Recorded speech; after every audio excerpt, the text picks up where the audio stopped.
पाहि मां जगन्नाथ जगन्नाथ जगन्नाथ रक्ष मां। जय जगन्नाथ। जय जगन्नाथ। आइए मंगलाचरण करें। भक्त भक्ति भगवंत गुरु चतुर नाम बपुए, इनके पद बंधन किए नासै विघ्न अनेक। सब संतन निर्णय कियो मति श्रुति पुराण इतिहास। भजबे को दोई सुभर कह हरिदास। बार बार बंदन करो श्री नाभा आभाए, जिन काढ़ो गाभा वेद को श्री भक्त माल रस दें। श्री प्रियादास पद कमल पुनि बंदउ बारंबार। कीनी भक्ति रस बोधनी टीका अति सुख सा। चार जुगन में भक्त जिते तिनके पद की धूल।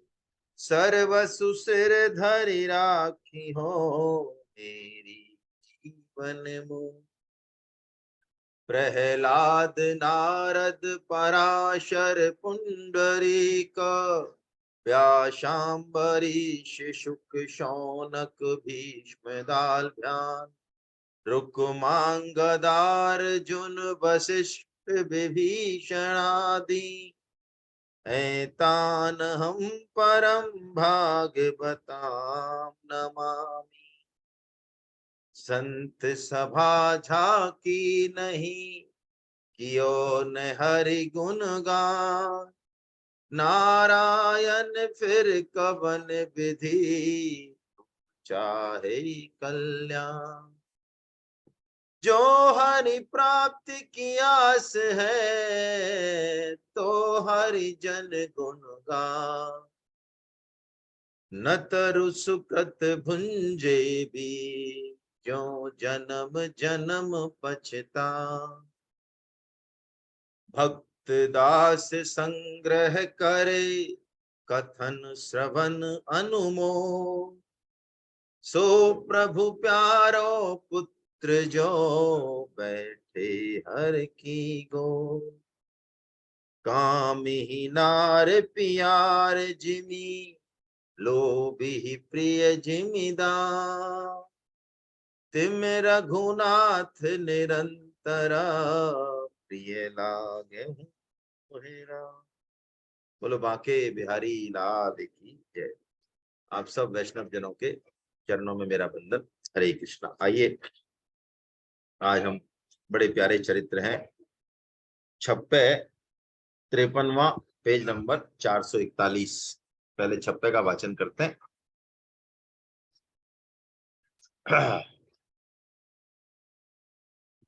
भक्तनि संग भगवान नित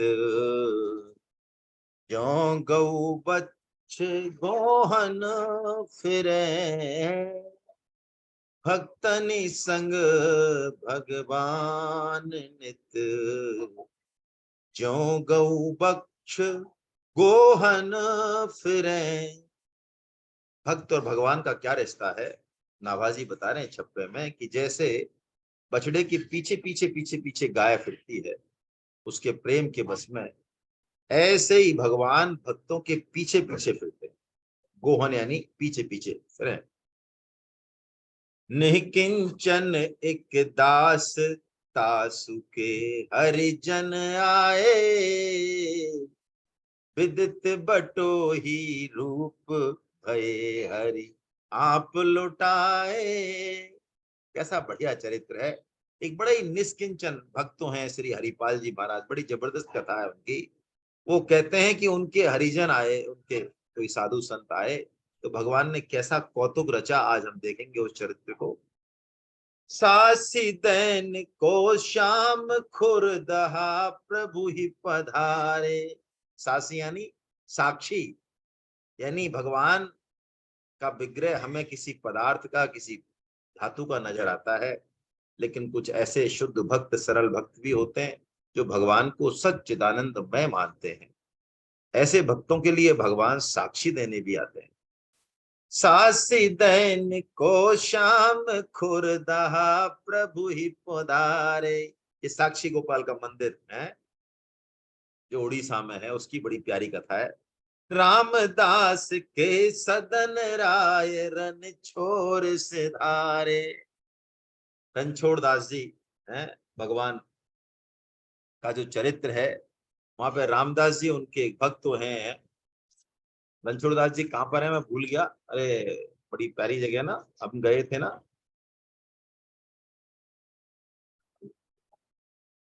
द्वारकापुरी, द्वारका है, द्वारका। तो द्वारका में जो रणछोड़ दास जी का मंदिर है, उसमें एक भक्त रामदास कैसे हैं, वृद्ध भक्त हैं, उनके साथ भगवान ने क्या किया। आयुध छत तन अनुग के बलि बंधन अपू बपु धरे। भक्तिन संग भगवान नित ज्यों गऊ बक्ष गोहन फिरे। रामदास जी महाराज के साथ जो चरित्र किया रणछोड़ दास जी महाराज ने, तो वो तो सरल भक्त हैं, वृद्ध हैं, तो पिटाई करवा दी भगवान ने उनकी बहुत जोरदार है। तो भगवान ने उनकी चोटों को, जो वामन भगवान है, बलि को बांधने वाले भगवान, उन्होंने उनकी चोटों को जो है अपने तन के ऊपर धरा और अपने विग्रह को बड़ा हल्का कर लिया। तो ये जो है छप्पे है, इसमें जो भक्तों के चरित्र है इसको हम लेते हैं। सबसे पहले भगवान किन भक्तों के पीछे पीछे फिरते हैं। जब भगवान श्रीमद् भागवतम के 11वें स्कंद में कहते हैं, अरे उद्धव, निरपेक्षम मुनिम शांतम निर्वैरम समदर्शनम। भक्तों के लक्षण बता रहे हैं भगवान, बहुत छोटे उसमें। निरपेक्षम अनपेक्षम सुचिर दक्षम है, भगवान ने गीता में भी कहा 16वें श्लोक में, 12वें अध्याय के में। तो निरपेक्षम मुनिम शांतम निर्वैरम समदर्शनम, समदर्शी है सबके प्रति। अनुब्रजाम्य हम नित्यम भूये ये त्यंघ्रिरेणु भी। भगवान कहते हैं ऐसे भक्तों के मैं पीछे पीछे घूमा करता हूं। अरे क्यों पीछे पीछे क्यों घूमते हैं भाई, आगे ही चल लिया करो।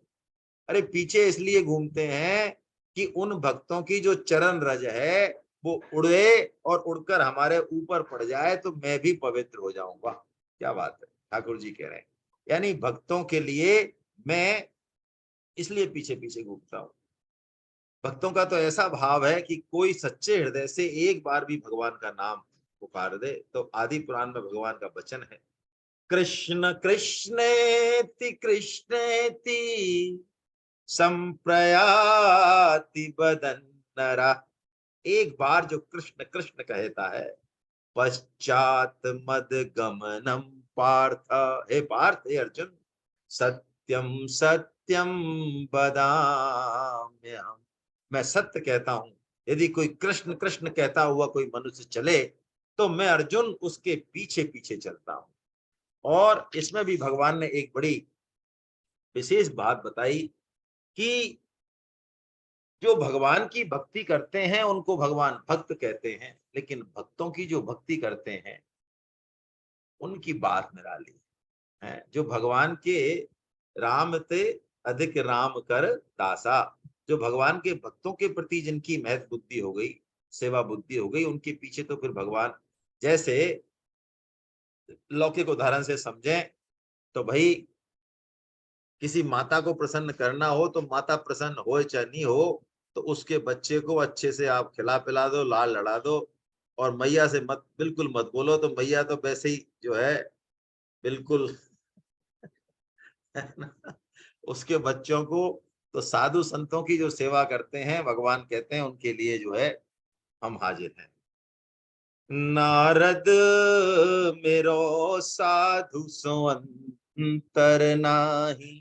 भगवान कह रहे हैं हे नारद जी, मुझ में और साधु में कोई अंतर नहीं है। साधुन से अंतर जो राखे ते नरक में जाही। नारद मेरो साधु सो अंतर नाही। लक्ष्मी मेरी अर्ध शरीरी, सो भक्तन की दासी।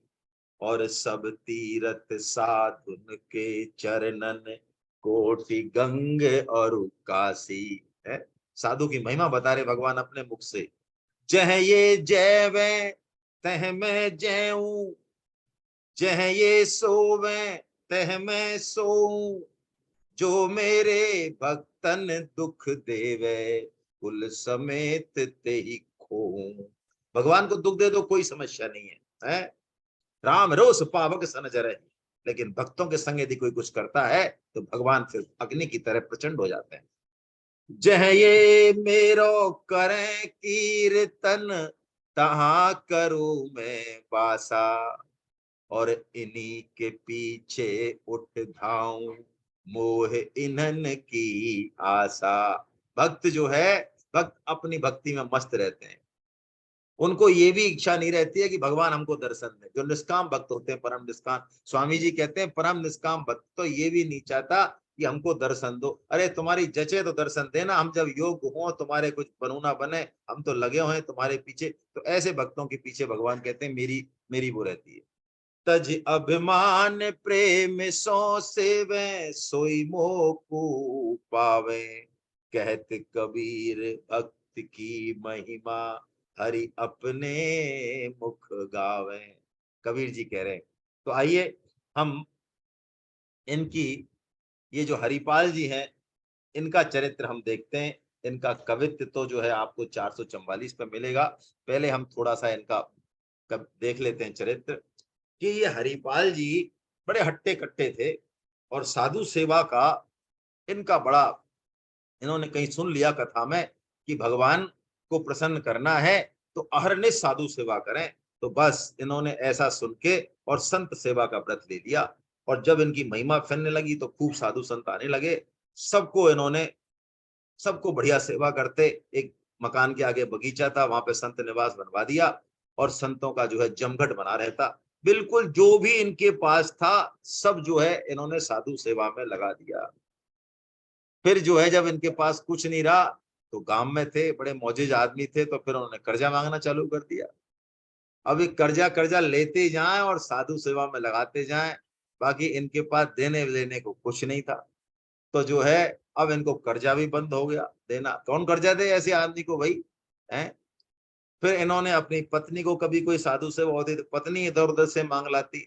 आखिर में इनकी इतनी प्रसिद्धि हो गई कि इनको देख के गांव वाले या सेठ साहूकार जो है दूसरी गली से निकल जाते, इनके सामने नहीं पड़ते कि ये तो मांगता, कोई ना कोई चीज मांगेगा। तो इन्होंने क्या किया फिर, इन्होंने फिर चोरी करना चालू कर दी, है ना। जो रात को चोरी करते और चोर चोर के जो लाते वो संत सेवा में लगाते। तो एक दिन क्या हुआ, देखो ये भक्त की बड़ी उत्तान स्थिति है, हर आदमी के लिए लागू नहीं है ये, है ना। तो एक बार क्या हुआ, एक ये वैश्य के घर गए। तो वैश्य के घर गए तो सामान समेट रहे थे, बढ़िया। वैश्य जो है खूब माल मत्ता था। तो वैश्य की जो बेटी थी वो जग गई। तो जग के उसने अपने पिताजी से कहा, बगल के कमरे में सो रहे थे दोनों के पिताजी, ऐसा लगता है मेरे को कोई चोर आया है, घर में खटपट हो रही है। तो पिताजी ने कहा, बेटा हमारे गांव में तो कोई चोर है ही नहीं, है ना। जरूर जो है हरपाल जी होंगे। तो तू चिंता मत कर, हरपाल जी तो चोरी करके और साधु संतों को ही खिलाते हैं, तू चुपचाप सो जा। तो हरपाल जी ने जब ये बात सुनी तो बड़े बड़े वो हुए कि अरे ये बताओ भक्तों का घर है और मैं कर क्या रहा हूं। तो जो चादर थी जिसमें सारा माल मत्ता समेटा था, वो माल मत्ता भी छोड़ आए और चादर भी छोड़ आए नहीं। उन्होंने कहा भैया ये तो किसी दिन, ये रात में पता नहीं चलता है कि कौन भक्त है अभक्त है। मैं भक्त के यहाँ तो चोरी नहीं करूंगा, भक्त को खिलाने के लिए भक्त के चोरी क्यों करूं। तो अब इन्होंने क्या किया, इन्होंने अब दिन दहाड़े लूटपाट चालू कर दी, है ना। लठैत थे, पहलवान थे, शरीर था तगड़ा। तो दिन दहाड़े लूटपाट चालू कर दी। और लूटपाट करने में इनका नियम था कि बाकायदा उसकी जो है जांच पड़ताल कर लेते। देखो वैष्णव है कि अवैष्णव है, भक्त है कि अभक्त है, कुछ जानता है नहीं जानता है, गले में तुलसी माला है कि नहीं, सारा कुछ पता करके जब पता लग जाता है कि ये अभक्त है तो लूटते, वैष्णव को नहीं लूटते। ऐसा है इन्होंने, ऐसे जो है ऐसे चालू कर दिया। अब एक दिन क्या हुआ, एक दिन इनके चार जो है साधु आए, हरिदास, माधवदास, गोविंददास और राघवदास, चार साधु आए, बड़े अच्छे साधु थे। लेकिन किस्मत ऐसी कि इनके घर पे कुछ भी नहीं था। तो अब इन्होंने अपनी पत्नी से कहा कि भाई कुछ करो, साधु आए कि महाराज कुछ भी नहीं है, सुबह से मैंने कुछ नहीं बनाया, आपके लिए कुछ नहीं बनाया, तो कुछ है ही नहीं। अरे के बाल भोग तो कराओ, कुछ तो कराओ, संत आए तो आखिर, है ना, जल तो मैं ले जा रहा हूं। तो उन्होंने कहा कि कुछ भी नहीं है, जब कराए खासे अन्न का दाना नहीं है, किसी तरह की कोई चीज ही नहीं है, तो पड़ोस से मांग लो। कि पड़ोसिन मेरे को देखते ही दरवाजे बंद कर देती है, बात करने की तो छोड़ो, है ना, मेरी रेपुटेशन ऐसी कर दी है आप। ओह, अब क्या करें, बड़ी हालत खराब है। तो दोनों आखिर में जब कोई पार नहीं पड़ी तो हरपाल जी ने कहा कि देखो भाई क्या करें, अब एक ही सहारा है भगवान का, जब संसार का सहारा नहीं रहा तो अब एकमात्र भगवान का सहारा है। तो तुम मेरे साथ बैठो और हम जो है भगवान से ही प्रार्थना करें, हे प्रभु आप ही पधारे हो तो आप अपना इंतजाम करो, हमारे पास क्या है बताओ, हम क्या कर सकते हैं। आइए पढ़ते हैं हम, कवित्व पढ़ते हैं 235 नंबर का। भक्तनी के संग भगवान ऐसे फेरो करें, जैसे बच्चे संग फेरने बत्ती गाए। कह रहे प्रियादास जी कि भक्तों के पीछे पीछे भगवान कैसे फिरते हैं। हरिपाल नाम विप्र धाम में जन्म लियो, यो अनुराग साधु दई श्री लुटाई है। हरपाल नाम के भक्त की कहानी कह रहे हैं कि उन्होंने वैसे तो जन्म तो लिया उन्होंने ब्राह्मण परिवार में, लेकिन जो है अब देख ही लिया आपने, लूटपाट करने लग गए, क्या करें, साधु सेवा में उनका मन इतना है। तो सब श्री यानी अपने सब लुटा दिए उन्होंने और दूसरों से छीनने लगे। कित के हजार ले बाजार के करज खाए, अरे बाजार से भी हजारों के कर्ज कई बार ले लिए। कित के हजार ले बाजार के करज खाए, गरज न सरे, अब उनसे भी पार नहीं पड़ रही कि यो चोरी को उपाय है, तो चोरी करने लग गए। विमुख को लेत हरिदास को न देते दुख, विमुख को ले, भगवान से जो विमुख हो उनका ही लेते। आए संत द्वार तिया संग बतराए है, और जब संत आए तो तिया से यानी अपनी पत्नी से कहने कि भैया क्या करें हैं। अब जैसे ही इन्होंने दीन होके भगवान से प्रार्थना करी तो भगवान जो है रुक्मणी जी के महल में थे, और भगवान तुरंत जो है बढ़िया बढ़िया आभूषण पहन के और चलने लगे। चल दिए तो रुक्मणी जी ने कहा कि अरे नाथ तुम कहाँ जा रहे हो। भगवान ने कहा देखो तुमने जाते आदमी को टोक दिया है, ये बहुत गलत बात है, इस आज कुछ गड़बड़ हो जाएगी, इसका मतलब है कुशल नहीं देखती है, क्योंकि भगवान ने पहले ही अपना इंतजाम बता दिया। कुशल नहीं देखती मतलब गहनों को लेके जा रहे हैं वहां पे, उसके पास जा रहे हैं, तो कल को रुक्मणी कहेगी तुम्हारे गहने कहाँ, तो कह देंगे भाई तुमने टोका था इसलिए हमारे गहने में गड़बड़ हो गई। रुक्मणी जी ने कहा तुम हमको कहीं ले तो जाते ही नहीं हो, खुद ही चल देते हो अकेले अकेले, और तुमको पूछते हैं तो तुम ये और कहते हो, है ना, कि टोका टोकी कर दी, बताओ अकेले कहाँ जा रहे हो, भक्तों के पास जा रहे हैं, भक्त ने बुलाया है तो हम भी चले। रुक्मणी जी ने कहा देखो बहुत बड़ा उत्सव है, बहुत बड़ा भक्त है, भगवान ने कहा तो थोड़ा सा मतलब तैयार होके चलो आप अच्छे से। तो रुक्मणी ने कहा अरे वाह क्या बात है, तो उन्होंने आभूषण पहने, उन्होंने कहा, भगवान ने कहा अरे तुम्हारा वो हार जो तुम्हारे मायके से आया वो तो बहुत ही बढ़िया है, और तुम्हारी करधनी बहुत बढ़िया है। भगवान ऐसा कह रहे हैं तो रुक्मणी जी को इतना चाव आ रहा है, महिलाओं को शौक होता है ये कि आज भगवान जो है, रुक्मणी बिल्कुल बिछ गई भगवान के आगे। भगवान एक एक गहने की बढ़ाई कर रहे हैं, और रुक्मणी जी को कह रहे हैं ससुराल से वो आया, मायके से वो आया, तुम्हारा वो बहुत अच्छा लगता है, वो लगाओ, ये हार लगाओ। और रुक्मणी जी को तो मानो आज जीवन का सब कुछ मिल गया कि देखो भगवान कितना, मैं तो, ये इतने उदासीन रहते हैं, इनका नाम ही उदासीन है, ये कभी देखते तक नहीं, इनको कोई नए नहीं किसी तरह का, आज एक एक आभूषण का नाम ले रहे हैं, पहना रहे हैं। तो रुक्मणी जी ने क्या किया, मायके और ससुराल के जितने भी बड़े बड़े सारे गहने थे सब पहन लिए उन्होंने जो है ना। तो उन्होंने कहा ठीक है भाई, खूब साज श्रृंगार कर लिया, अब चलें। हाँ चलें साहब। तो बैठे कृष्ण रुक्मणी महल तहां सोच पर्यो, अरे मन साधु सेवा साहू रूप कियो है। भक्त हरपाल जी की जो साधु सेवा में प्रीति है, उससे भगवान श्री कृष्ण का मन खिंच गया, और उस मन के कारण उन्होंने कहा कि आज तो भाई इस भक्त के पास जाना चाहिए, है ना। तो क्या करें, सेठ का रूप बनाया उन्होंने, है। पूछी चले कहा, कही भक्त है हमारो एक, मैं हूं आऊं, मैं हूं आऊं क्या।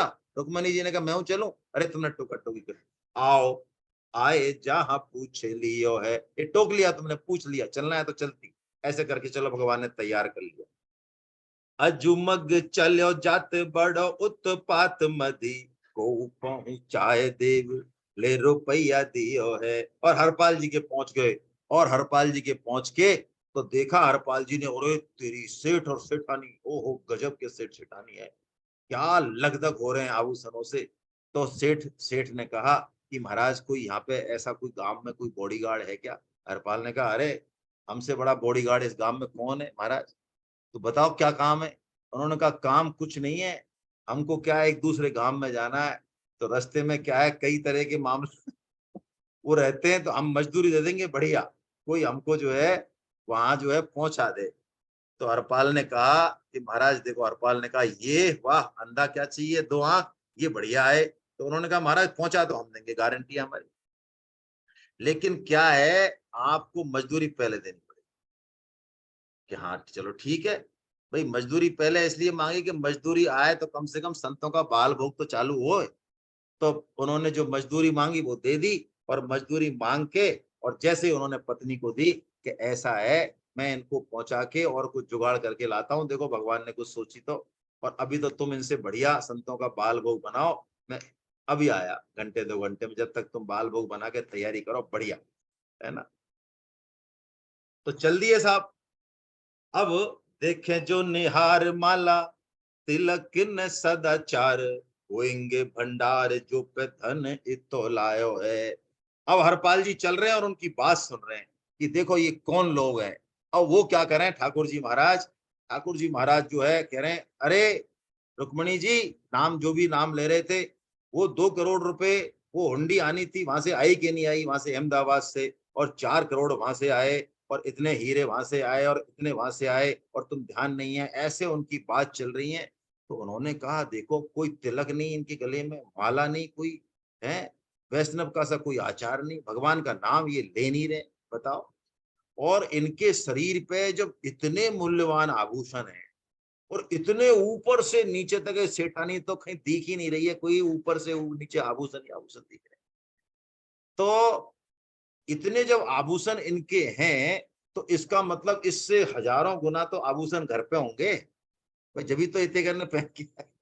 हरपाल जी अपने दिमाग लगा रहे, है ना, आगे आगे, और पीछे ऐसा देख लेते हैं वो।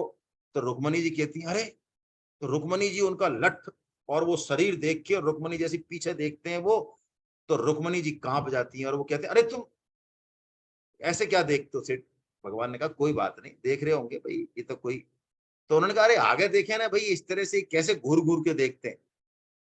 तो अब हरपाल जी सोच रहे हैं कि भाई क्या करें, ये सेठ जी भगवत भक्त तो मुझे लग नहीं रहे, चलो और देखते हैं क्या पता कोई हो।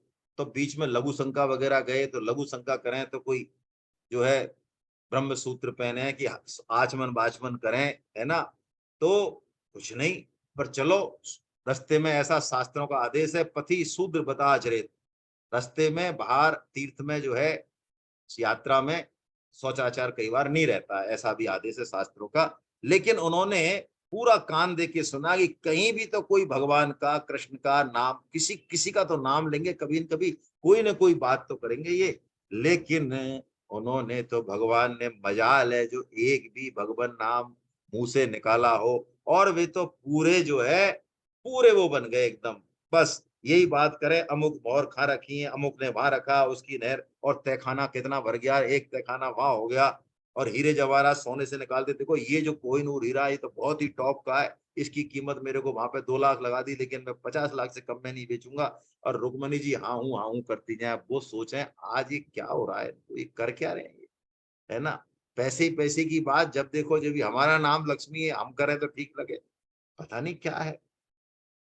अब जब पूरी तरह से उसने देख लिया हरपाल जी ने कि अब ये तो अभक्त है पूरे भैया, तो जैसे ही सुनसान आई जगह हरपाल ने लठ टेक दिया घूम के पीछे, लठ टेक के और कहा निकालो सारे, लीजिए छिनाए यह वारी कह डारी देवो। अरे जितने भी आभूषण है सब नीचे पटक दे, मैंने बिछा दी चद्दर।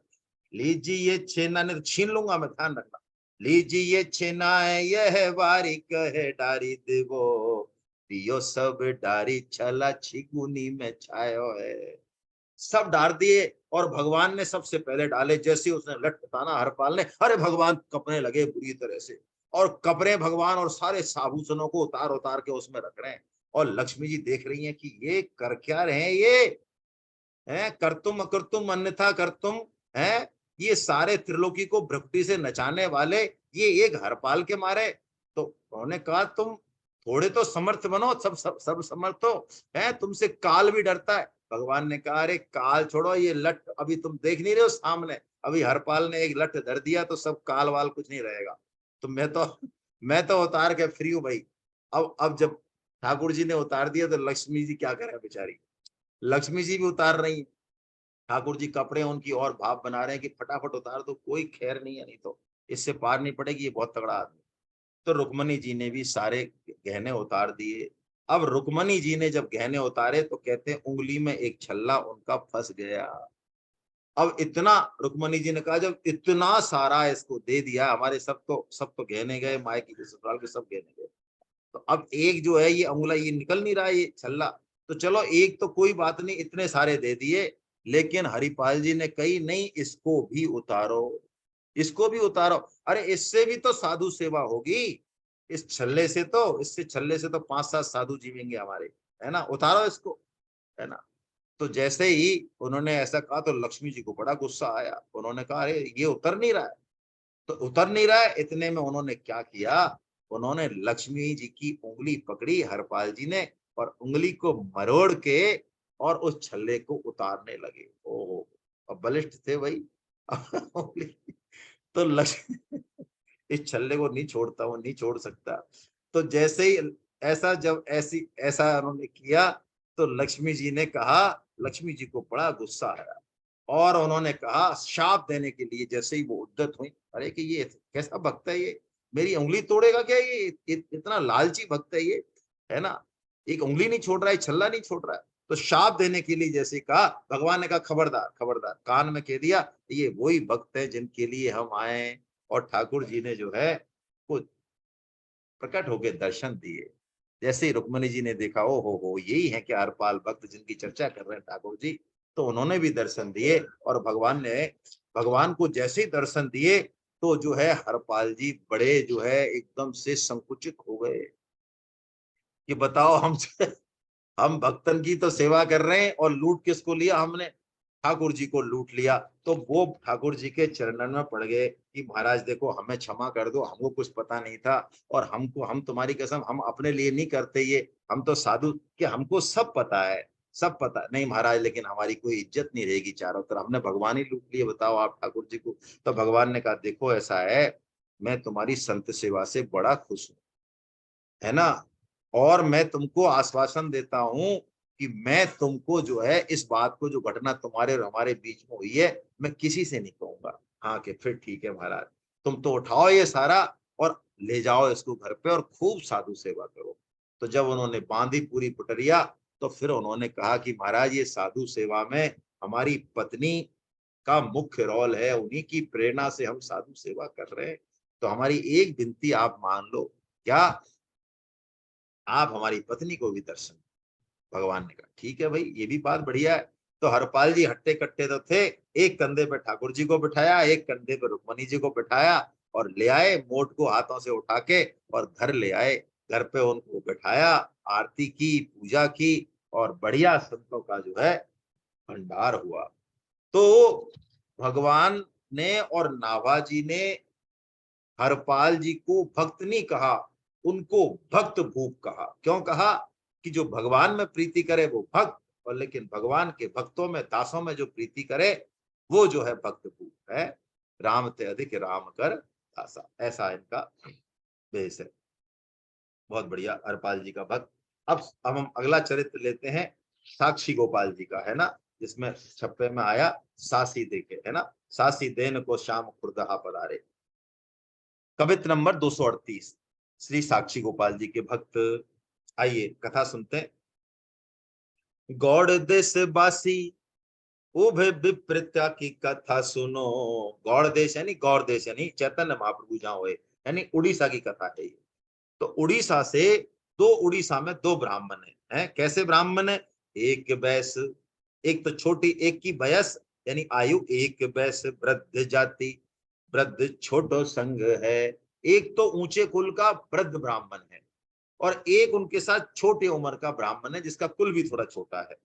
अब उन्होंने क्या किया वृद्ध ने कि भैया हमको तीर्थ करने, तो तीर्थ में अब हम कैसे जाएं, हमारे घर से कोई तैयार नहीं है।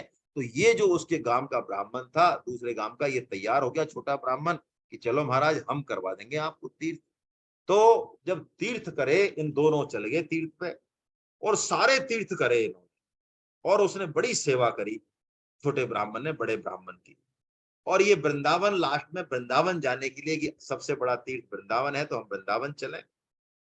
और ठौर फेरी आए बन तन, बन यानी वृंदावन, और ठौर फेरी आए बन तन, भयो दुखी कीनी टहले अभंग है। और वृंदावन में इनको बुखार चढ़ गया, बीमार हो गए ये वृद्ध ब्राह्मण।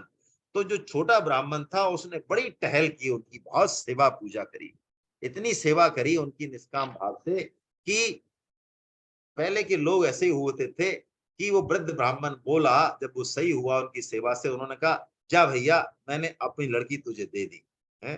पहले यही जवान के सौदे हुआ करते थे। आप में से जो वृद्ध का ज्यादा उम्र के लोग हैं वो उनको इस बात के साक्षी होंगे वो, कि पहले वृद्धजन जाते थे और शादी सगाई करने जाते भी नहीं थे, लेकिन कहीं कोई ऐसी अच्छी लड़की दिख जाती थी, अच्छा परिवार दिख जाता था, तो वहां क्या थे, भाई आज से ही हमारी बहू, बस हो गया। अब बच्चे को तो पता ही नहीं है कि हमारा जो है टिकट काटे आए हैं ये, है ना। ऐसा ही पहले ऐसे ऐसे ही हुआ करते थे। तो, तो रीझो बड़ द्विज निज सुता तो को दई अहो। वो रीझ गया, उसने कहा मेरी जो कन्या है वो मैं तेरे को देता हूँ। रहो नहीं चाह मेरे लई बिन रंग है। अब आ गए वो दोनों, युवक ने भी स्वीकार कर लिया और भगवान जो श्री गोपाल जी का मंदिर था उस मंदिर के सामने ये सारी बात चल रही है। तो उसको साक्षी बनाया उस वृद्ध ने कि भैया देखो ये जो श्री गोपाल जी विराजमान है, इनको साक्षी बनाकर मैं तुमको अपनी कन्या देता हूँ। युवक ने भी कहा कि महाराज हम आपकी कन्या को स्वीकार करते हैं। अब दोनों वृंदावन से चले, वृंदावन से चले तो घर पहुंचा वो वृद्ध ब्राह्मण। और वृद्ध ब्राह्मण जब पहुंचा घर पे, तो उन्होंने कहा, बताया कि भाई हमने कन्या का संबंध कर दिया है। किससे किया है? इनसे किया है जो हमारे संग गए। तो वहां पे सारे घर वाले, कन्या की जो है मम अम्मा वगैरह, सब उनसे लड़ने लग गए कि ये कोई बर है क्या हमारी कन्या के लिए? तुमने ना कुल देखा ना वंश देखा, तुमने कुछ नहीं देखा।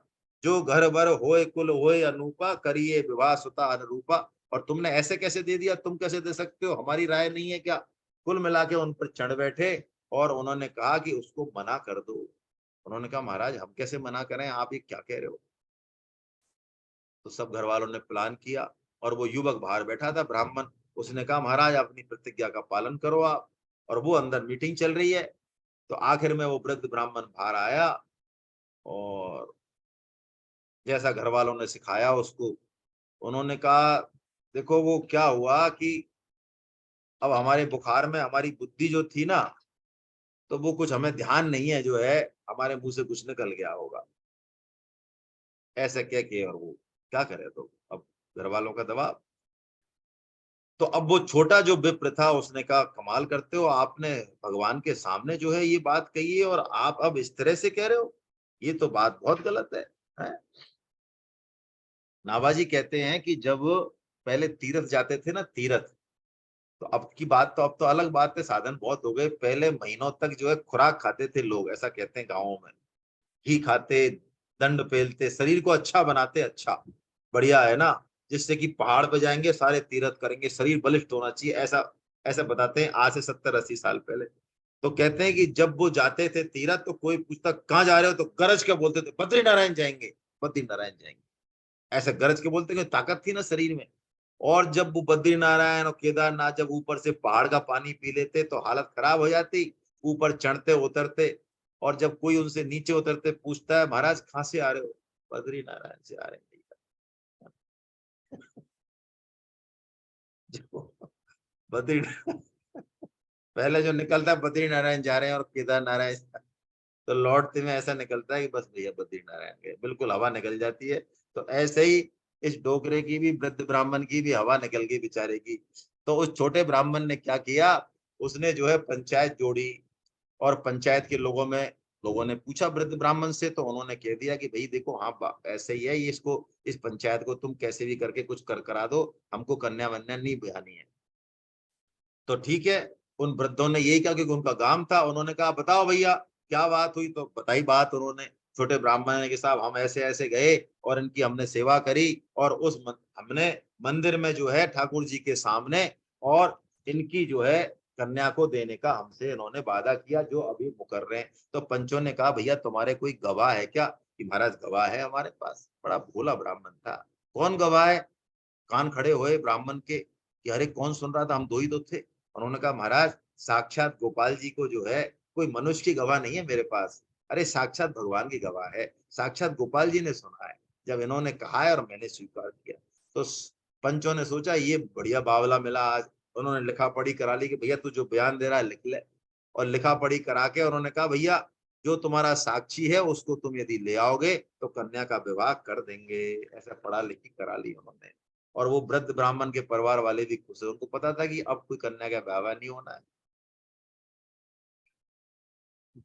बोलो छोटो विप्र क्षिप्र दीजिए कही, जो बात दिया सुत कहे अहो सुता या के जोग है।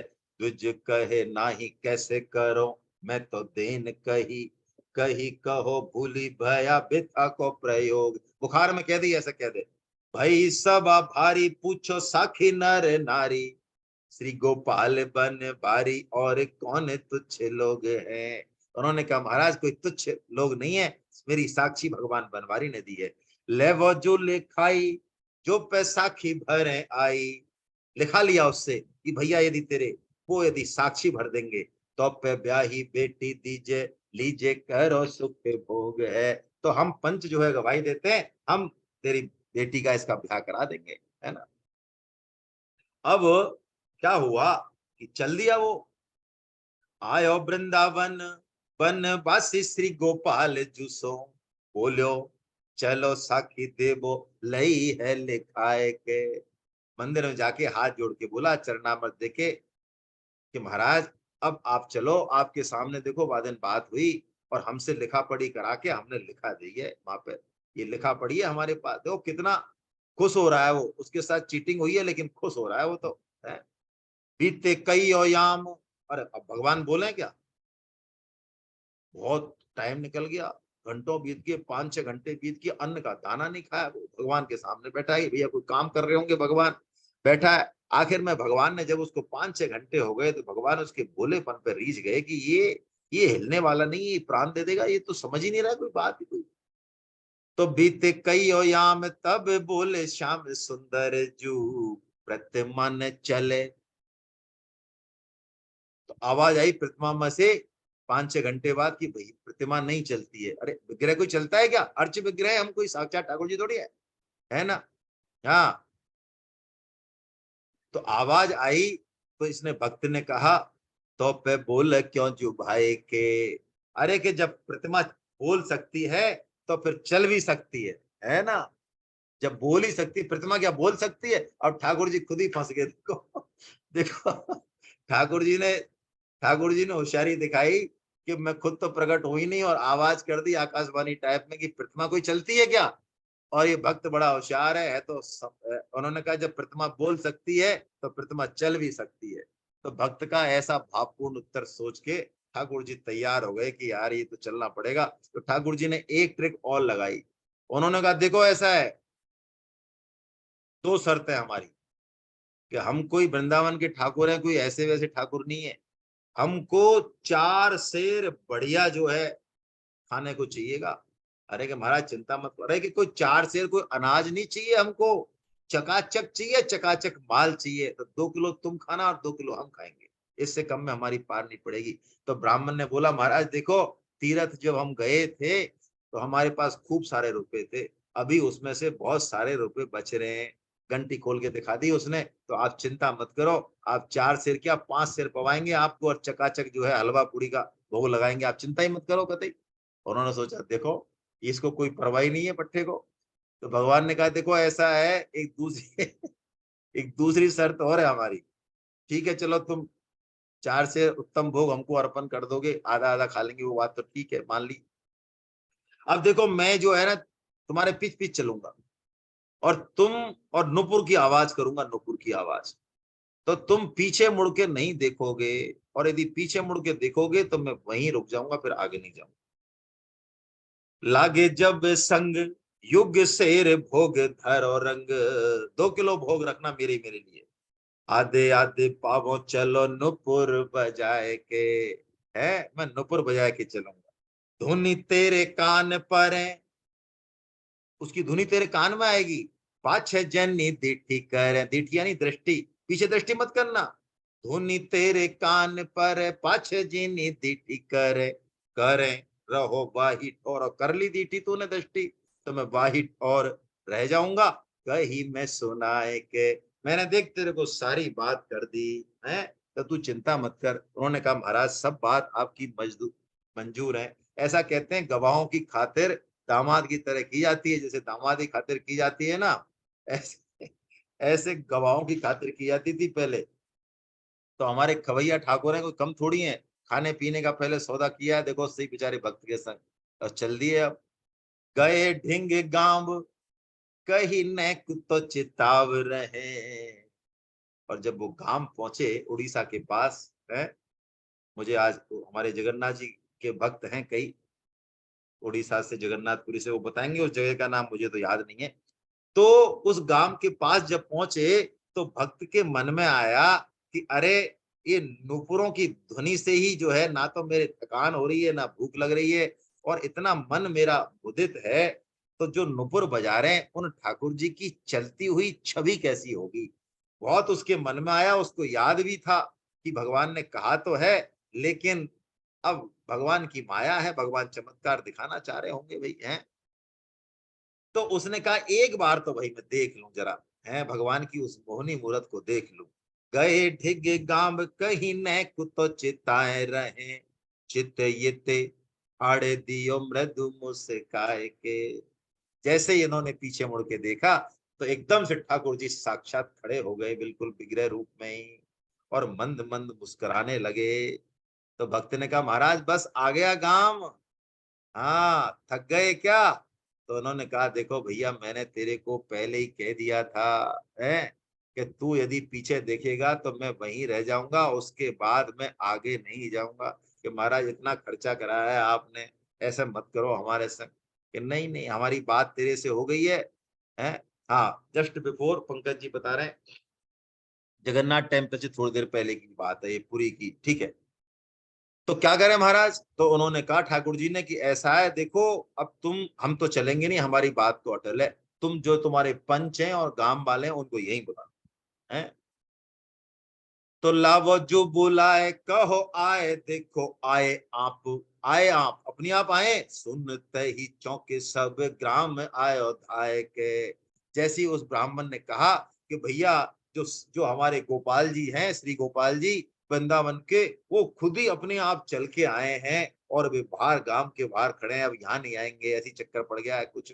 तो जब उन लोगों ने सुना कि अरे भगवान खुद आए चल के, तो गांव पूरा की पूरा, और गांव क्या सारे लोग जो है उमड़ गए। बोल के सुनाई सास पूजी ही ये अभिलाष, लाखे लाखे भांति रंग भरे और धाए के।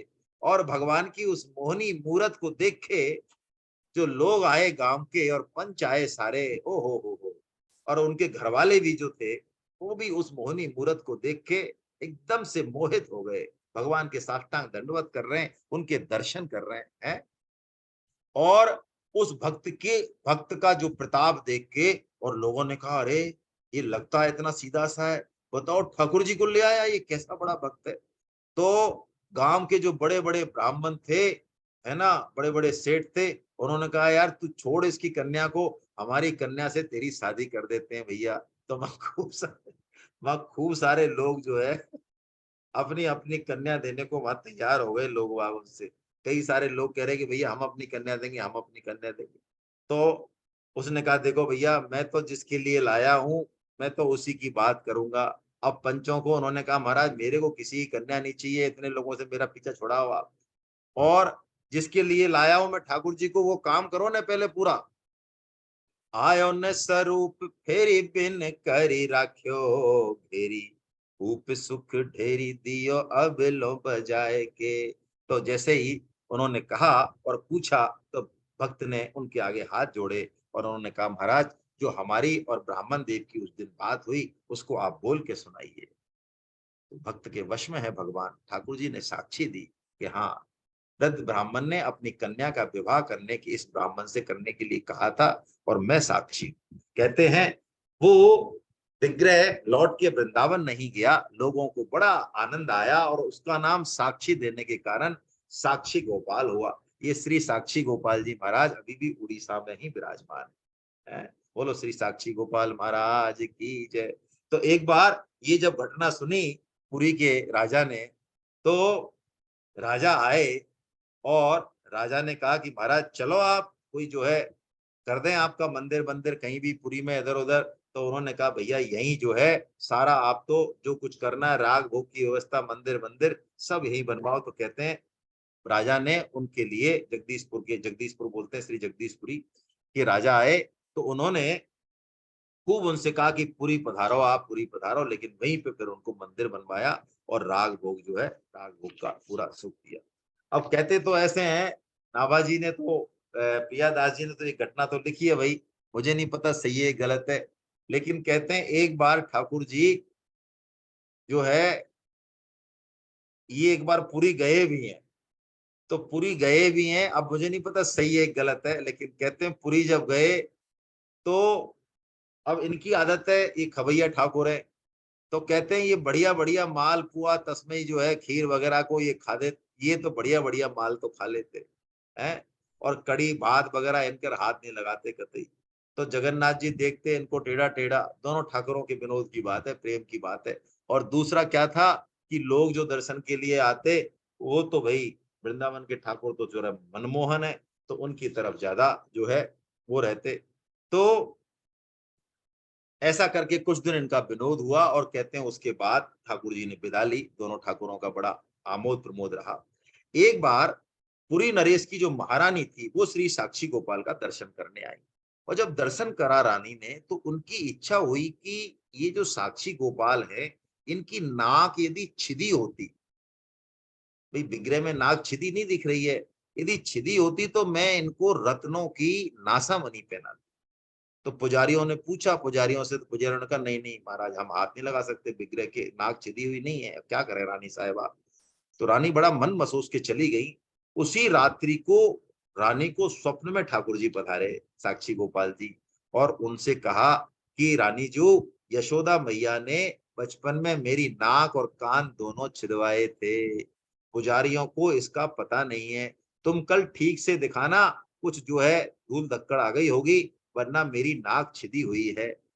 तो रानी जी गई अगले दिन और पुजारियों से कहा कि नहीं भाई, मेरे को खुद ठाकुर जी ने स्वप्न दिया है, आप देखो। तो देखा नाक के ऊपर हल्का सा करके, तो नाक में उनको छेद मिली। तब सब लोगों को, पुजारी को और सबको पता चला कि ये साक्षी गोपाल जी मूर्ति नहीं है, साक्षात यशोदा नंदन है। और कहते हैं रानी ने बड़ा उत्साह किया है, बड़ा उत्सव किया और उनको नासामनी पहनाई। एक छोटी सी बात और है कि जब ये साक्षी गोपाल जी वहां आ गए तो इनका विग्रह अकेला है, और बिना राधा रानी के जो है ना तो राधा रानी को चैन है और ना इनको चैन है। तो कहते हैं राधा रानी साक्षी गोपाल के एक पुजारी थे बिल्वेश्वर जी, उनके घर में राधा रानी पुत्री के रूप में जन्म लिया, उन्होंने प्रकट हुई, उनका नाम भी उन्होंने लक्ष्मी रख दिया। तो इस लक्ष्मी का साक्षी गोपाल जो ठाकुर जी हैं उनसे अद्भुत प्रेम था बचपन से, और ठाकुर जी भी उनसे बातें करते थे। यहां तक कि ऐसा हुआ कई बार कि शयन के बाद लक्ष्मी जी का जो लक्ष्मी जिस कमरे में सोती थी, तो ठाकुर जी को सुबह पुजारी देखते तो उनके कोई आभूषण नहीं मिलते, तो वो लक्ष्मी जी की सैया पर मिलते वो वस्त्र और आभूषण। कई बार ऐसा हुआ तो सब लोगों को ये बात पता चल गई धीरे धीरे कि ये जो लक्ष्मी है ये कोई साधारण नहीं है, ये ठाकुर जी की चिर संगनी ही है? तो ऐसा ही हुआ। तो राजा रानी ने क्या किया, एक सुंदर विग्रह जो है उसका तैयार कराया लक्ष्मी जैसा ही, और उसका श्री राधा का विग्रह तैयार करा के और ठाकुर जी साक्षी गोपाल जी के वाम पार्श्व में पधरा दिया। और कहते हैं जब उसकी प्राण प्रतिष्ठा करने लगे पंडित, तो जैसे ही प्राण प्रतिष्ठा हुई उधर लक्ष्मी जी का शरीर छूट गया। जो पुजारी की पुत्री थी उसका शरीर छूट गया। ऐसा मानते हैं कि वो लक्ष्मी जी उसी श्री विग्रह में प्रकट हो गई। तो ये जो लक्ष्मी जी का भी श्री विग्रह ये भी वहीं पे प्रकट है? बोलो श्री साक्षी गोपाल जी महाराज की जय। अब रामदास जी का चरित्र, कितना टाइम है? 7 मिनट है भाई। रामदास जी का चरित्र 7 मिनट में तो नहीं होगा, है? बड़ा प्यारा चरित्र है। द्वारका द्वारकाधीश जी महाराज जो है कैसे भक्त को बुला के और क्या खेल करते हैं उनके साथ, बड़ा प्यारा चरित्र है। चलिए अगली बारी लेते हैं, जल्दी फिर हो नहीं पाएगा 5-7 मिनट में, तो है ना। आज इतना ही। हरे कृष्णा हरे कृष्णा हरे कृष्णा हरे। जगदीश प्रजापति जी आपने हाथ खड़ा कर रखा है, आपको आवाज नहीं आ रही क्या? आप अपना वो करो, नीचे जो लेफ्ट में नीचे बॉटम कॉर्नर में आपने वो दबाया नहीं क्या बटन, इसलिए आवाज नहीं आ रही होगी आपको, मुझे ऐसा लगता है। और किसी के मन में कोई बात हो तो, कोई जगन्नाथ जी के हमारे सरोज मिश्रा जी हैं क्या? सरोज मिश्रा जी हो तो जरा कुछ कहें, या कोई और जगन्नाथ जी के भक्त कुछ कहना चाह रहे हो साक्षी गोपाल जी के मंदिर के बारे में, क्योंकि कई कहानियां ऐसी होती हैं जो किताबों में नहीं होती हैं। हाँ, प्रदीप शर्मा जी आप कहना चाह रहे हैं कुछ, कहिए साहब। हरे कृष्णा सर। हरे कृष्णा हरे कृष्णा। ये इसमें है सर खुर्दहा ग्राम। हाँ, खुर्दा ग्राम में आए तो खुर्दा ग्राम था वो, बिल्कुल हाँ, छप्पे में ही इसमें है ये नाम तो लिखा है खुर्दा। खुर्दहा। हाँ खुर्दहा। हाँ, और इसके पहले जो आप बता रहे थे वो डाकोर जी का किस्सा था। डाकोर का तो अब लेंगे अपन, नहीं नहीं, अब अभी नहीं भी बताया है। मैंने। अभी भी है। इसके पहले जो आपने कहा था कि द्वारिका में गए थे हम, रणछोड़ हाँ जी तो जो वो है डाकोर का है, वो डाकोर गांव का है, वो आएगा अभी आएगा। वो रणछोड़ जी डाकोर ग्राम से हाँ, संबंध। अभी आज का जो साक्षी गोपाल जी का जहाँ रुके हैं, जहाँ जहाँ खुर्दहा। मंदिर है वो खुर्दा गांव है, बिल्कुल सही कह रहे हो खुर्दहा आप। ग्राम है उड़ीसा का। हाँ बिल्कुल बिल्कुल उड़ीसा का। चलिए साहब, बहुत बढ़िया बहुत बढ़िया, बहुत धन्यवाद आप। गोविंद जय जय गोपाल जय जय, गोपाल जय जय, राधा रमण हरि गोविंद जय जय, राधा रमण हरि गोविंद जय जय, गोविंद जय जय गोपाल जय जय, गोविंद जय जय गोपाल जय जय, राधा रमण हरि गोविंद जय जय, राधा रमण हरि गोविंद जय जय, श्री राधा रमण हरि गोविंद जय जय। श्री राधा रमण हरि गोविंद जय जय, नाम संकीर्तनम यस्य नाम संकीर्तनम यस्य सर्व पाप प्रणाशनम, सर्व पाप प्रणाशनम, प्रणामो दुःख समनस्तम नमामि हरिं परम। प्रणामो दुःख समनस्तमामि हरि परम। बोलो वृंदावन बिहारी लाल की जय, बोलो बांके जय बिहारी लाल की जय, जय बोलो राधा गोविंद भगवान की जय, जय अर्जुन के सखा भगवान श्री कृष्ण की जय की जय। भानुसुता राधा रानी की, मर्यादा पुरुषोत्तम भगवान श्री राम की, जय जानकी माता की, गौ माता की, धरती माता की, साधक संजीवनी की, श्रीमद् जय। भागवत महापुराण की, जय श्री श्री भक्तमाल की, सब जय। भक्तों की, सब संतों की, अनंत कोटि वैष्णव वृंद की, आज जय। के आनंद की जय। जय। आप सभी वैष्णव जनों के चरणों में वंदन। हम मिलते हैं अगली बार फिर मंगल बुद्ध में नया चरित्र लेके रामदास जी का। हरे कृष्णा हरे कृष्णा हरे कृष्णा। जय जगन्नाथ जय जगन्नाथ।